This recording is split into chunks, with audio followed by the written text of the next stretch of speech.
Sometimes it's confusing what business you're in. Are you selling retail? Are you selling interior design services? Or are you selling to the trade? You know, I direct this towards people who have stores, some sort of square footage where they're carrying actual products that they can sell off the floor, or if they're actually just selling, having display samples where orders are actually going to be placed. And you know, in my experience, these are usually smaller stores of just a couple of thousand square feet, but I've worked with people of up to 20,000 square feet. And the problem comes, it's kind of a multi-layered and multifaceted problem. You know, the first is, are you selling retail? Because if you're selling retail, that requires a different type of staffing. You need someone who can just be there to answer questions endlessly. That may result in no sale. So you're paying somebody on hourly, and if you're paying them on commission, that person's not happy because they're not making any money.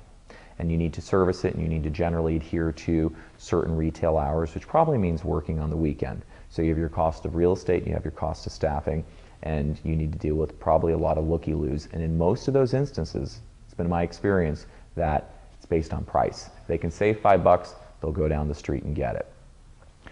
You may have also created this space because you're in an area that doesn't have a lot of resources to other designers, so you've created a library, you've created a showroom for trade professionals to come in. And once again, you know, while you may allow them to use this resource, it is frequently the case that they will come in, use your display books, and then place an order on their own, so that you once again get zero.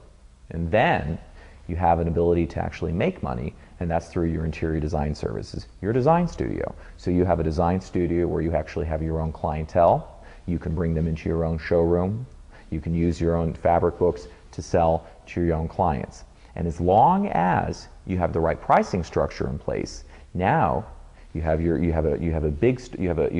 attraction and a draw to get this person in. You're saying, look, we don't have to travel. I've got the resources here for you to touch, feel, and be with, and it's exclusive. I'm gonna have to, of course, charge you for this, but that's part of what we do. They know the real estate doesn't come for free. You know, they do understand it. So in this instance, I've given you 3 different scenarios. And here's really the special part about it. If you're strategic in how you approach this, you can make all 3 work. But that now gets into different types of marketing, who you're attracting, how you're going to staff it, how you're going to price it.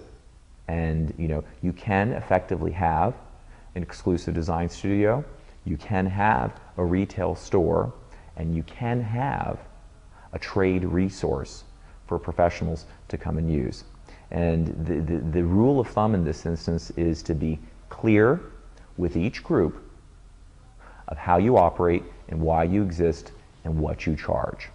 And when you're clear about that and you articulate this to them, you'll make more money and you'll make your real estate work for you.